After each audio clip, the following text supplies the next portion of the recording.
কুমৰক সুদুং নমস্কাৰ সকলোকে মোৰ নতুন ইউটিউব চেনেল প্ৰণৱ ব্লগছলৈ আপোনালোকক স্বাগতম জনালোঁ। এইটো মোৰ ইউটিউবত প্ৰথম ভিডিঅ'। আজি খানাৰ ভিডিঅ'। মই খানাত আজি কি লৈছোঁ আপোনালোকক জনাই দিওঁ। খানাত ল'লোঁ ভকুৱা মাছ আৰু মেচেকা টেঙাৰ জোল।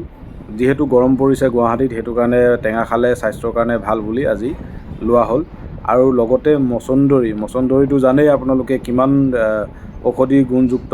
মচন্দৰী ল'লোঁ আপোনাৰ সৰু মাছৰ লগত পিটিকা, আৰু ল'লোঁ কেপচিকাম আৰু চিকেনৰ গ্ৰেভি, আৰু বেঙেনা আৰু মাছৰ পেটু ফ্ৰাই, আৰু লগতে ল'লোঁ নাৰিকলৰ চাটনি। নাৰিকলৰ চাটনিটো খুবেই টেষ্টি আছিলে। আপোনালোকে নাৰিকল চাটনি বনাই খাব পাৰে মিক্সিত পিচি, খুবেই টেষ্টি আছিলে। এনেদৰে ঘৰুৱা খানা খাই কোনে ভাল পায় কমেণ্ট যোগেদি জনাব বুলি আশা ৰাখিলোঁ। আৰু লগতে মোৰ নতুন ইউটিউব চেনেলটো আপোনালোকে ছাবস্ক্ৰাইব কৰিব বুলি আশা ৰাখিলোঁ। মোৰ ইউটিউব চেনেলটোৰ নাম হৈছে প্ৰণৱ ব্লগছ। আপোনালোকে এবাৰ আহি চাই যাব।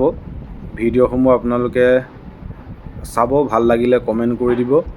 তাকে আশা কৰিছোঁ, যাতে ভৱিষ্যতে আগবাঢ়ি যাব পাৰোঁ। আপোনালোকৰ সহায় সহযোগিতা কামনা কৰিছোঁ।